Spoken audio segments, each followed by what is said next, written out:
Kata para ulama, haji ketika wukuf di Arafah, dosa apapun yang kita bawa, Pak, apapun dosanya, yang kecil sampai yang gede, bisa wukuf di Arafah tanggal 9, seluruh dosanya diampuni oleh Allah Subhanahu wa Ta'ala. Assalamualaikum warahmatullahi wabarakatuh. Bismillah, hamidan lillah, tabaraka wa ta'ala, wa musalliyan wa musalliman ala sayyidina Rasulillah Muhammad ibn Abdillah wa ala alihi wa sahbihi wa mawalah, wa la hawla wa la quwwata illa billah. Yang saya takdimi, saya selalu harapkan nasihat dan doanya guru kita bersama Al-Fadil Al-Mukarram Ustaz Subhan Hidayat, dan yang selalu saya takdimi kakak dan orang tua saya Ustaz Haji Januri, Ketua DKM Musola Al-Jihad, dan juga pimpinan Majelis Taklim Malam Senin Pak Ustaz Ahul, Bapak RT, Bapak Ibu, semua hadirin yang tidak bisa saya absen satu persatu. Insya Allah saya tidak mengurangi takdim kami kepada Bapak Ibu sekalian. Anak-anak semuanya yang saya banggakan, sudah semakin panas, langsung ke teorinya saja, ke materinya. Hadirin Bapak Ibu, ini lumrahnya orang pembukaan majelis zikir biasanya syawalan, sembari sama apa? Halal bihalal. Ini udah kadang basi, ya. Syawalnya udah habis. Kita sekarang sudah masuk ke Dzulqa'dah. Tapi apapun itu, kata pepatah Arab mengatakan la ta'khir liman ja'. Enggak ada kata terlambat buat orang yang niat. Saya yang belum ketemu Bapak Ibu, belum sempat bertatap muka walaupun sudah beberapa kali ke sini, tetap saya mengucapkan minal aidin wal faizin taqabbalallahu minna wa minkum. Mohon maaf lahir batin Bapak Ibu, saya yang mungkin ucapannya atau tingkah lakunya selama sering mondar-mandir ke sini kurang berkenan, mohon diberikan pintu maaf yang seluas-luasnya. Hadirin rahimakumullah, Dzulqa'dah itu bulan yang salah satu bulan yang Asyhurul Hurum, bulan yang dimuliakan Allah. Dibuka dari Dzulqa'dah, nanti nyambung ke Dzulhijjah, nyambung lagi ke Muharram, nanti baru lagi ketemu bulan Rajab. Ulama sepakat apapun yang dikerjakan di Asyhurul Hurum ini dari perbuatan baik, maka pahalanya lebih mulia daripada di bulan lainnya. Insya Allah dikirnya kita, ngajinya kita di siang hari ini, di bulan ini lebih afdol daripada di bulan-bulan lain, karena hari ini adalah bulan Dzulqa'dah. Kalau orang Jawa bilang bulan apit, karena kecepit dua lebaran, lebaran Syawal sama lebaran haji. Nah ini orang yang agak kejawen, yang hitung-hitungannya matang itu nggak berani bikin hajatan di bulan apit ini, nggak tahu alasannya apa. Ini karena dicepit dua lebaran, lebaran Idul Fitri, lebaran Idul Adha. Dan Dzulqa'dah tidak banyak sejarah yang diceritakan di dalam bulan Dzulqa'dah. Hanya sebentar lagi mungkin masuk bulan Dzulhijjah, disitulah momen besar, disitulah banyak sejarah-sejarah besar, disitulah banyak amalan-amalan besar. Allah mengobrol ampunannya selama di bulan yang akan datang, bulan Dzulhijjah. Karena pertemuan majelis zikir selanjutnya nanti adanya setelah lebaran haji, maka pantasnya saya akan menyampaikan kemuliaan nanti di bulan Dzulhijjah. Apa yang paling mulia di bulan Dzulhijjah? Tentunya yang paling pertama sesuai namanya. Zu itu memiliki arti punya, Al-Hijjah haji, bulan yang di dalamnya ada ibadah haji. Dzulhijjah bulannya haji. Maka ibu-ibu udah dapat undangan tetangga-tetangganya yang berangkat haji, bapak-bapaknya juga sudah dapat undangan, saudara-saudaranya, tetangganya yang pada berangkat haji. Maka setiap kali kita hadir undangan haji Bapak Ibu, Tidak boleh hati ini nggak kepingin. Orang Islam siapapun itu harus punya pingin di dalam hatinya berangkat haji. Jika ada orang Islam lagaknya ngomongnya begini nih, saya mah haji mah nggak kepengen, ntar kalau duit saya kaya mending saya bagi-bagi orang miskin, anak-anak yatim. Haji mah ngapain, cuma keliling-keliling masjid, lihat pasir, naik onta di Taman Safari kayak ada tambahnya bonusnya beli korma. Apalagi sekarang kalau mau beli korma kagak perlu ke Mekah sana, di pasar juga udah banyak, beli di Shopee. Tapi haji bukan sekedar korma, haji bukan sekedar pasir, haji bukan sekedar kacang Arab. Haji menjanjikan pahala yang sangat besar, sampai Rasulullah sudah kamu berkata-kata lagi, al-hajjul mabrur laisa lahul jaza illal jannah. Orang yang bisa haji, hajinya diterima, udah Allah nggak bisa ngomong apa-apa, udah pasti surganya Allah Subhanahu wa ta'ala. Makanya dalam selipan doa dzikir jama'i ada selipan apa? Allahumma ya Rabbana cukupono luberono beras akeh duit akeh kanggo ngaji, buat ngaji lungo haji. Karena nggak boleh di antara kita nggak kepingin haji, harus punya kepingin haji. Bandanya dari mana? Nanti pingin dulu, kepingin dulu. Maka kalau ada tetangganya berangkat haji, doa ya Allah, tahun ini tetangga saya yang berangkat, mudah-mudahan besok saya yang berangkat. Tahun kemarin saya ingat Ustadz Haji Januri yang berangkat, tadi saya dibisikin tahun depan Ustadz Ahul yang berangkat.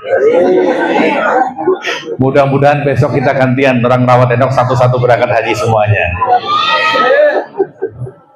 Gak main-main soalnya. Ulama sepakat haji bukan sekedar perjalanan ibadah seperti biasa, tapi haji mengampuni seluruh dosa Bapak Ibu.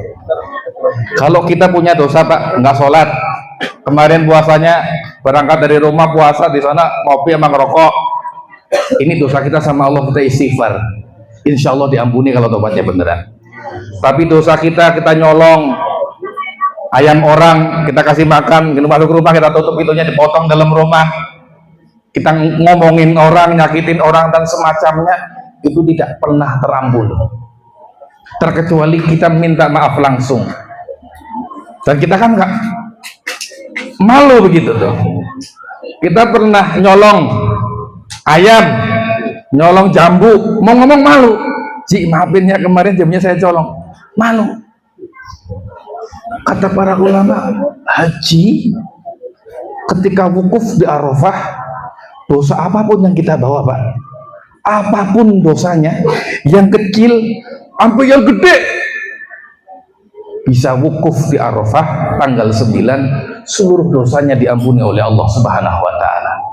Dari sahabat Abbas bin Mirdas, beliau meriwayatkan bahwa Rasulullah ketika hari Arafah itu diajaknya jamaahnya, umatnya, ayo beristighfar, minta ampun sama Allah atas dosa-dosa. Maka Allah jawab, aku telah ampuni dosanya, terkecuali dosanya orang-orang yang zalim. Jadi Rasulullah minta ampuni ya Allah orang-orang haji, ampuni semua dosanya ya Allah.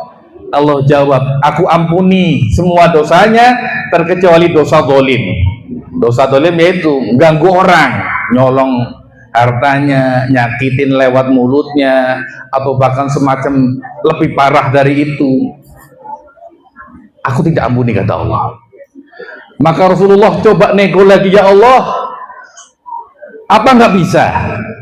Yang tersakiti karena yang sedang haji ini, orang yang didolimi, kau ganti dengan jaminan surga, dan yang sedang haji ini tetap kau ampuni dosa apapun itu. Dosa dia nyolong, dosa dia nyakitin orang, dan semacam-macamnya. Yang disakiti biar dikasih surga, yang berdosa yang hari ini ada di wukuf ini semuanya dimaafkan oleh Allah Subhanahu wa ta'ala. Maka Allah nggak jawab. sampai malam ketika di Musdalifah baru turut malaikat Jibril mengatakan, Allah telah mengabulkan doamu. Siapa saja yang datang wukuf di Arafah, menunaikan ibadah haji, membawa dosa apapun itu, semuanya diampuni oleh Allah Subhanahu wa Ta'ala. Hingga saat itu Ibnu Jamaah meriwayatkan bahwa iblis mengambil debu ditaruh di atas kepalanya, sehingga bala tentaranya setan-setan bertanya, kenapa ini? Ada apa ini? Sia-sia, petaka. 70 tahun kita goda orang, 70 tahun kita nyesatkan orang, yang hari ini haji semua dosanya habis semuanya, semua dosanya dimaafkan semuanya. Siapa yang nggak kepingin? Kita semuanya kepingin berangkat ibadah haji. Makanya tidak boleh buat orang yang punya duit, ini mudah-mudahan nanti semuanya ketiban duit, duit kaget. Tahu-tahu rumahnya kegusur tol, semeternya dihargain 20 juta, punya tanah 100 meter, 2 miliar. 2 miliar bukan Pak RT. Ini kalau ibu punya duit 1 miliar, apa dulu yang kudu dibeli? Mobil, rumah, apa karangan kebun? Emas. Kayak kemarin orang, Masya Allah, mau beli emas kayak mau beli nasi uduk Pak, ngantri berjejer. Orang yang dapat duit, mampu, badannya sehat, kemudian 5 tahun dia tidak berangkat haji, maka Allah tidak mau melihatnya di hari kiamat nanti.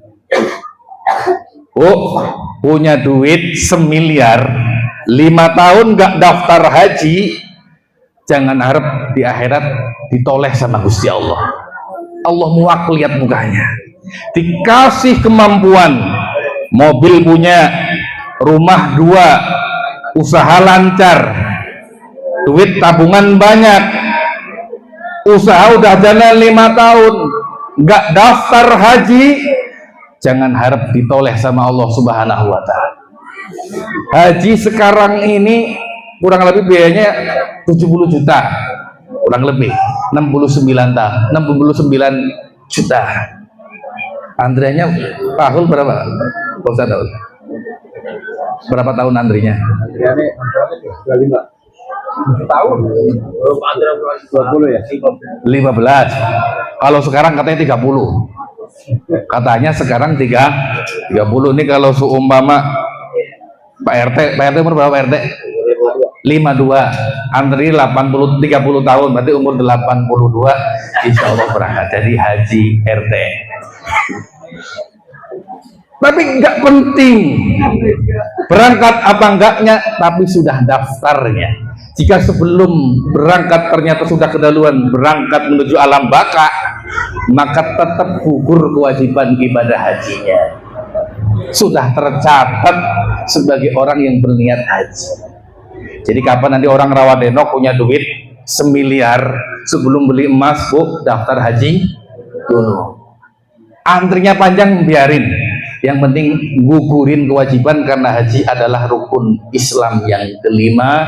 Tidak boleh orang Islam yang punya kemampuan, duitnya ada, badannya sehat, tidak berangkat, maka Allah menutup kebaikan baginya. Jadi ini yang pertama, di bulan Dzulhijjah yang paling besar ampunannya, paling besar pahalanya adalah ibadah haji. Semoga nanti kita haji semuanya. Siapa ngira? Tahun ini saya baca berita di Ngawi kalau nggak salah, itu ada tukang cilok. Tukang cilok nabung 28 tahun, suami istri berangkat haji. Tukang cilok, ilok posmi nggak berangkat haji. Tukang cilok aja bisa berangkat haji. Orang kantoran nggak bisa berangkat, tukang cilok bisa berangkat haji. Posmi omsetnya sehari bisa bikin 1000 mangkok, nggak berangkat haji, malu sama tukang cilok. Haji itu bisa kalau memang diniatkan. Tapi insya Allah nanti rezeki kita dijelaskan oleh Allah Subhanahu wa Ta'ala. Ini yang pertama. Yang kedua, Dzulhijjah yang tidak bisa berangkat haji, kita yang tahun ini masih di Indonesia saja, belum ke tanah suci. Ada ibadah selanjutnya yang pahalanya mirip-mirip sama haji, ya walaupun nggak seperti haji, tapi mirip-mirip, jaminannya juga hampir mirip-mirip, ibadahnya juga esensinya mirip-mirip. Ibadah apa itu? Ibadah kurban. Ibadah korban. Besok nih lebaran hajinya kalau nggak salah tanggalnya tanggal 7 kalau nggak 6. Ini kalau sampai lebarannya tanggal 7 hari Sabtu, berarti wukufnya hari Jumat, ini menjadi haji besar, haji akbar, karena Arafah itu paling mulia dalam setahun, bertemu dengan hari Jumat itu pahalanya double-double kan. Makanya haji tahun ini Kemenak mengatakan ada peluang tahun ini adalah haji akbar karena Arafahnya bertepatan dengan hari Jumat. Nah, kita tanggal 7 kita masih di Indonesia, nggak bisa wukuf, Allah kasih ibadah yang mirip-mirip ibadah kurban. Kita belum bisa ngeluarin duit 70 juta untuk haji, keluarin duitmu 3 juta untuk korban. Kalau orang haji, mohon maaf nih Ustadz Danuri atau bapak-bapak yang pernah ke Mekah, ini kalau sudah mau melaksanakan haji sudah pakai kain ihramnya, ini dibentang kain satu buat sarungan gini, kagak boleh pakai celana dalam Pak, nggak boleh pakai celana gerah-gerah, biarin, karena nggak boleh pakai yang berjahit, katanya ada celana dalam khusus haji. Tapi ketimbang cari aman nggak usah pakai celana, kecuali ibu-ibu boleh. Kalau bawa apa, terus pakai kain. Apa? Yang kanan apa yang kiri yang kelihatan sih? Ini. Yang kiri. Yang kiri. Jadi pakai kain. Ini kirinya nggak boleh ditutup, kebuka. Nah, setelah pakai kain ihram mengatakan nawaitul hajja wa ahramtu lillah. Kurang lebih niatnya begitu, saya belum pernah haji. Itu berlaku baginya larangan. Pertama, nggak boleh pakai wangian. Kedua, ngomong kasar, berdebat, berantem sama istrinya. Makanya haji kalau berangkat sama istrinya ini berpeluang dosa, karena berantem sama istri. Dan selanjutnya ada larangan yang fenomenal, dilarang motong kuku. Dilarang motong kukunya, nggak boleh dipotong, gitu. Rambutnya nggak boleh dipotong, hati-hati. Kalau jenggot itu gimana? Ini jenggot nggak nyaman, apalagi yang biasa rambut ketek, keteknya kadal, nggak boleh. Apapun yang ada dalam tubuh kita ini kagak boleh dipotong, nggak boleh dipotong. Orang kurban Pak mirip-mirip. Rasul katakan, "Idza halla hilal Dzulhijjah." Kalau sudah muncul hilal Dzulhijjah, wa arada ahadukum ayyudhiya, bapak-bapak ibu-ibunya sudah niat mau korban nih, udah megang duit 3 juta mau korban, atau udah patungan di musola 3,5 juta, Pak Ustaz? Iya, 3,5, udah nabung, udah ngasih ke Pak Ustaz. Fala yamassa, jangan dipotong rambut sama kukunya. Yang sudah niat korban, nanti kalau sudah masuk 1 Dzulhijjah kagak boleh potong kuku, kagak boleh potong rambut. Jenggotnya biarpun panjang jangan dipotong, kumisnya udah gatel jangan dipotong. Kalau mau potong sekarang, tapi kalau sudah masuk Dzulhijjah, kalau mau potong nanti, kalau udah habis lebaran. Apa tujuannya? Kok kayak orang haji?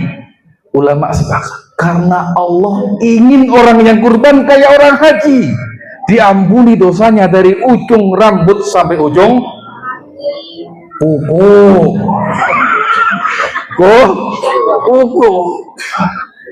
Makanya nih Pak Ustadz, saya bantu promosiin. Tahun ini kebangetan kalau yang nggak pada kurban. 3,5 Pak Ustadz, 3,5 Bu. Kalau kepengen dapat pengampunan seperti pengampunannya orang haji. Orang haji setelah selesai wukuf itu ngambil batu Pak, ngambil kerikil gitu, ngelempar, namanya jumroh, melempar batu. Apa yang dibaca? Bismillahi Allahu Akbar, dilempar batunya. Ini bukan sekedar ngelempar batu titis-titisan kalau kata orang Jawa. Tahu titis-titisan, Pak? Tahu titis-titisan nggak? Jadi ngelempar tepat sasaran, ini orang Betawi bilang apa? Titis kan ya? Kena, bukan itu, bukan jago-jagoan ngelempar. Ngelempar batu dalam ibadah haji itu punya makna. Ini sembari ngelempar batu dalam hatinya, ya Allah, saya buang sifat buruk saya. Bismillah, Allahu Akbar. Ambil batu lagi, ya Allah, saya buang sifat malas saya. Bismillah, ya Allahu Akbar. Sampai 3 kali. Ada tiga tempat yang kudu dilempari. Orang kurban sama, Pak. Pak Ustadz ketika mau nyembelih hewannya, doanya sama. Bismillahi Allahu Akbar. Dipotong kambingnya. Sembari, makanya disunnahkan, lihat, sunnahnya lagi dipotong sendiri. Sembari ketika motong kambing ini, ya Allah, yang aku bunuh ini sifat kehewananku. Sifat rakus kayak binatang ini yang saya bunuh. Sembelih. Bismillahi Allahu Akbar. Mirip-mirip kayak orang orang kurban, mirip kayak orang esensinya sama, ibadahnya, bacaannya hampir sama, walaupun pastinya beda. Tapi Allah kasih jalan kedua yang tidak punya 70 juta buat haji, 3 juta nggak apa-apa, korban. Dalam hadis yang doif, hadisnya doif. Hadis doif ini gara-gara periwayatnya hafalannya nggak kuat, atau pernah bohong, tapi bukan bohong kayak kita. Bohongnya begini, punya ayam, suruh masuk nggak mau, dikasih beras. Ini dalam urusan hadis yang seperti ini sudah dianggap orang doif. Dia bohongin ayam. Loh, kita kalau jadi periwayat hadis ini, kalau kita hadisnya jadi doif semua. Kita bukan cuma nipu ayam, nipu istri. Apalagi ibu-ibu nipu anaknya. Kalau lebaran dapat duit, sini disimpan mama, sini disimpan mama. Ya. Nanti buat beli buat jalan-jalan. Sampai sekolahnya masuk agak jalan investasi bodong. Jadi KPK, pembohongan korupsi pertama itu titiknya dari ibu itu. Lebaran duitnya dikantongin maknya, bilang mau jalan-jalan, boro-boro jalan-jalan, sampai lebaran habis ketemu sekolah nggak jalan. Ini kalau kita jadi perawi hadis nggak diterima. Nah, tapi hadis doif itu tetap dari mulutnya Rasulullah. Hadis doif ini ucapannya tetap dari Rasulullah. Mungkin cuma kata-katanya yang berubah, atau diragukan karena orangnya kayaknya dia pernah bohong deh. Tapi tetap ini adalah dari Rasulullah Shallallahu Alaihi Wasallam. Rasul katakan, an Abi Hurairah, istafrihu doyahakum. Atau dalam, kalau Imam Ghazali referensinya, addimu doyahakum. Perbesar hewan kurban kalian. Kalau mau korban, cari hewan yang gemuk, yang gede, jangan yang krempeng. Yang kecil banget.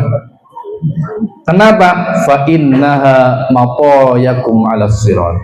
Karena hewan kurban itu jadi kendaraan kalian nanti di akhirat.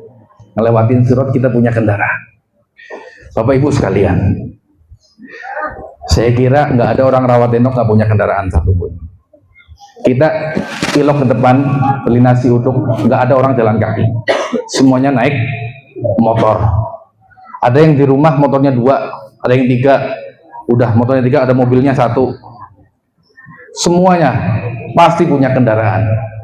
Tapi pernah nggak kita kepikir nanti di akhirat kendaraan kita apa? Dan itu nanti di sana lebih panas. Kalau sini, aduh, riwah pakai mobil aja panas, capek pakai motor aja. Di akhirat wallahi lebih panas, lebih susah, lebih payah.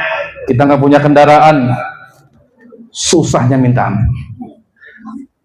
Kurban adalah kendaraan kita di akhirat. Jika kita peduli dengan kehidupan selanjutnya, nggak mungkin kita nggak mikirin kendaraan kita di akhirat. Ya masa iya setiap tahun Pak Ustadz saya korban perasaan aja ya. Tiap tahun korban perasaan, tiap tahun korbannya perasaan. Yang nggak gitu juga. Dari ujung pertama lahir project sampai sekarang sudah 50 tahun belum pernah korban pisan. Nggak mampu, bukan nggak mampu, nggak mau. Nyatanya beli motor bisa, beli kurban nggak bisa. Motornya PCX 40 juta, korbannya 3 juta, nggak mampu. Dia nggak pernah mikirin kendaraan selanjutnya di akhir. Dia kudu punya tunggangan, dia kudu punya kendaraan. Makanya tahun ini insya Allah kurbannya mudah-mudahan lebih banyak dari tahun kemarin. Jangan sampai nggak kurban. Kadang-kadang masalahnya kita orang klasik lah. Giliran musim kurban nanyanya akikah. Nanya ke Ustadz Subhan, saya belum akikah boleh kurban apakah nggak basi? Kemarin-kemarin nggak musim kurban nggak nanya akikah. Giliran musim kurban nanyanya akikah. Saya jawab nggak ngaruh. Kurban dalilnya dari Al-Quran, fasholli li rabbika wanhar. Akikah dalilnya dari hadis. Maka apabila berbarengan, mana yang dari hadis, mana yang dari Quran, maka yang lebih kuat yang dari Quran. Hukumnya lebih kuat kurban ketimbang akikah. Yang kedua, akikah itu tugas orang tua, bukan tugas anak. Artinya kalau bapak ibu belum diakikahin, ini lagi punya duit 15 juta, kurban dulu, akikah dulu, kurban dulu. Akikahnya nanti ada rezeki lagi baru akikah. Jangan kalau musim kurban bingung akikah, musim kurban bingungnya kurban. Nanti gampang setelah musim kurban duit lagi baru bingung akikah. Sampai pentingnya kurban. Abdullah bin Abbas, ya Allah, demi gedenya pahala kurban. Kalau nggak bisa di hari raya nyembelih hewan, nggak bisa nyembelih kambing, nggak bisa kurban patungan sapi. Kalau di Arab patungan onta, kalau onta lebih mahal lagi. Maka Imam Abdullah bin Abbas mengatakan boleh di hari raya Idul Adha nanti motong apapun hewan halal demi meraih keutamaan itu tadi. Motong sifat kemanusiaannya, motong sifat sepanannya. Jadi yang nggak kuat beli kambing, ini lebaran haji barengan sama masuk anak sekolah. Mana yang satu lulus SD, satunya lulus SMP, satunya lulus SMA, kagak ada yang buat kurban Pak Ustaz. DKM Musola Al Jihad menerima apapun korban hewan halal, contohnya ayam, ya Pak Ustaz. Terima buat makan bareng ayam. Dan ini sudah saya praktekkan di Bekasi. Di Bekasi jamaah saya bilang, Pak, ini saya lihat tetangga kita tiap tahun nggak pernah kurban, alasannya nggak punya duit mulu. Kalau memang nggak kuat, nggak mampu, jangan nggak pernah sama sekali. Usahain punya apa? Kuat beli apa? Beli ayam, lebih banyak lagi, beli angsa yang gedean, ayam kalkun lebih bagus, dagingnya banyak, demi meraih ihraqud dam. Jadi kalau bahasa hadisnya itu adalah ihraqud dam, ngalirin darah. Jadi ibu-ibunya nanti ngomong ke bapaknya yang nggak pada ngaji, tahun ini Pak Musola Al Jihad kalau kita nggak kurban kambing suruh korban ayam. Ini kalau yang korban coba 100 Pak Ustadz, 100 ayam kan lumayan tuh, dipelah jadi 2, pletok, dibagiin separoh. Lah kan semuanya juga makan daging. Pak Ustadz saya nggak makan kambing, nih ada ayam, ayam. Tapi ya nggak ayam terus, tahun depan kudu niat besok kambing. Jangan ayam. Tapi kalau tahun ini sudah mepet nggak kuat beli kambing, Abdullah bin Abbas pinter-pinternya sahabat membolehkan demi meraih keutamaan ihraqud dam, ngalirin darah di hari raya Idul Adha itu, motong hewan halal dari ayam ataupun angsa. Bahkan kemarin tempat saya ada yang kelinci Pak Ustadz.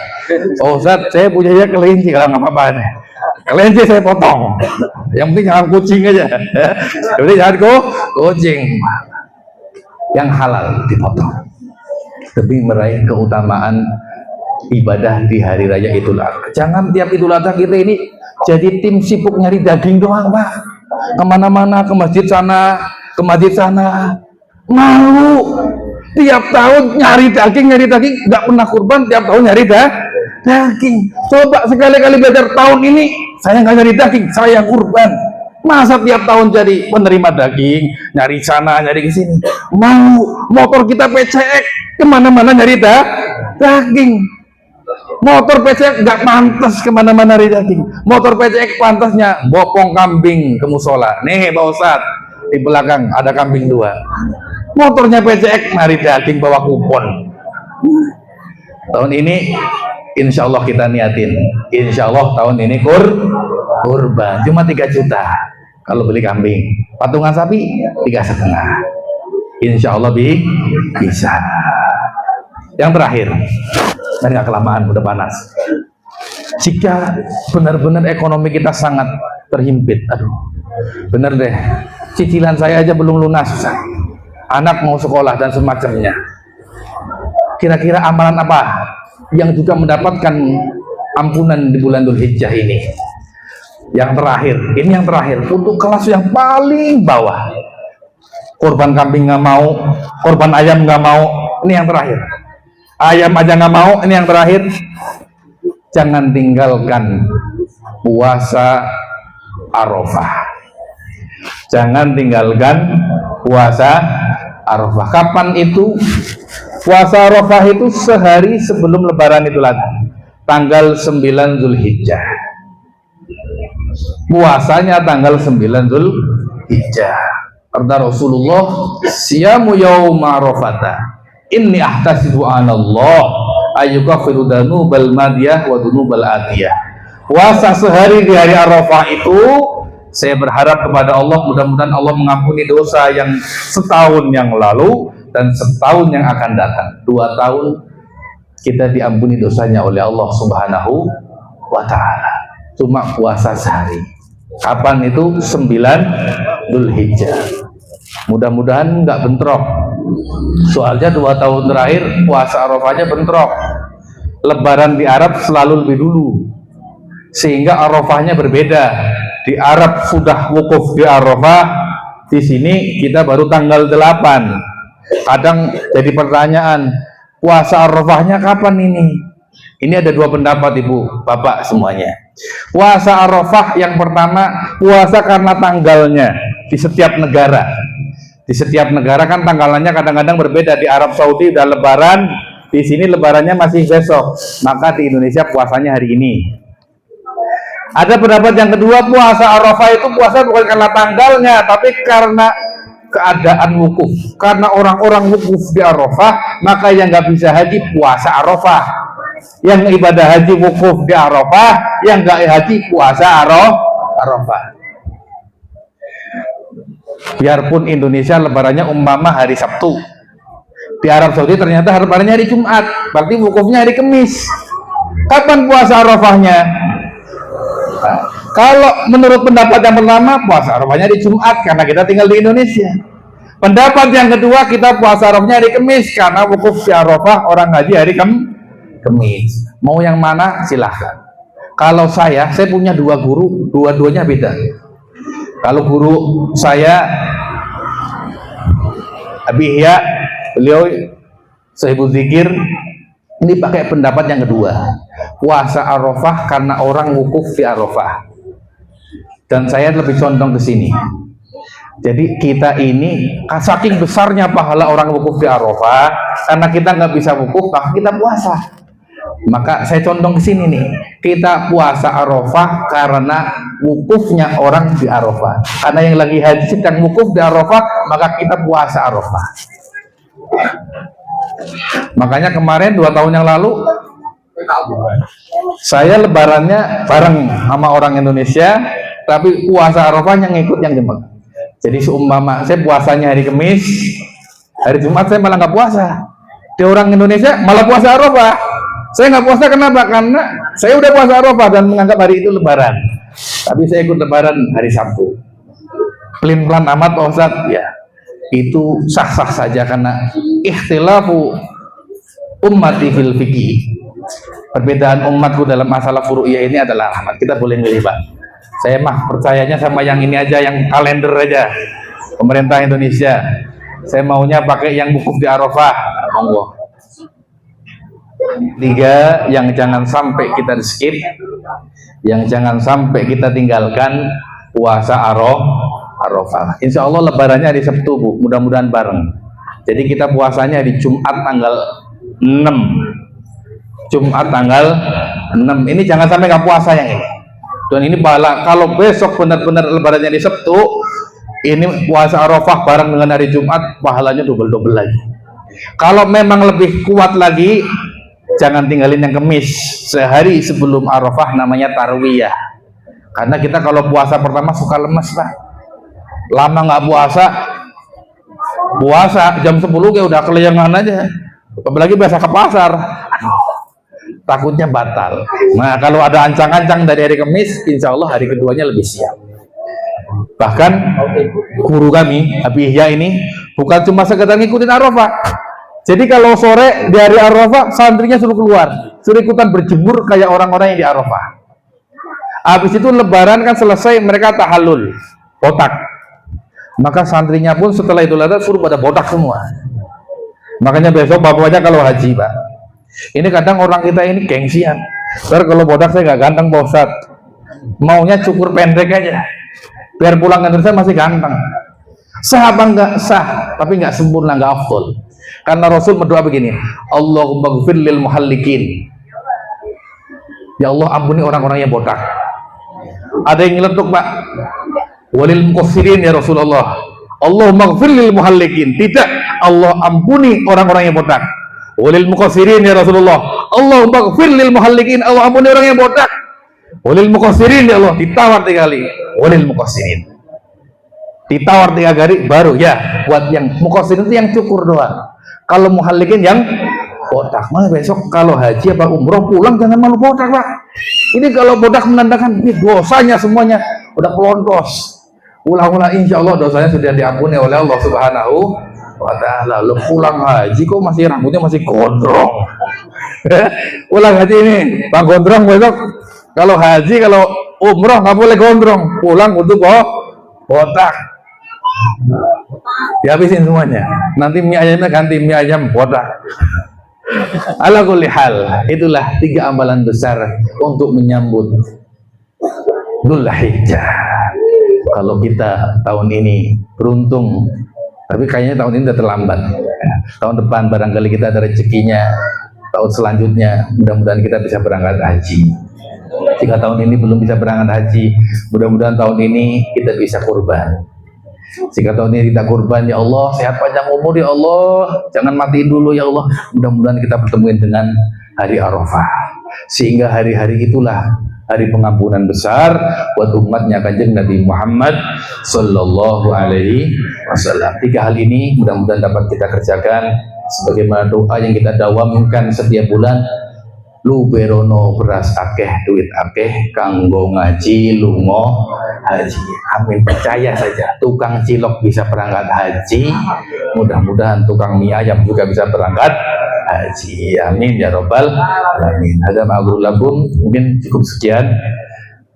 Ahlan wa sahlan. Ini Ustaz Aziz, beliau alumni dari Abi Ihya, juga alumni dari Abuya Said Ahmad yang fotonya yang ganteng. Beliau alumni dari Mekah. Ahlan wa sahlan. Saya kalau udah ada yang lebih pintar saya grogi, makanya cukup.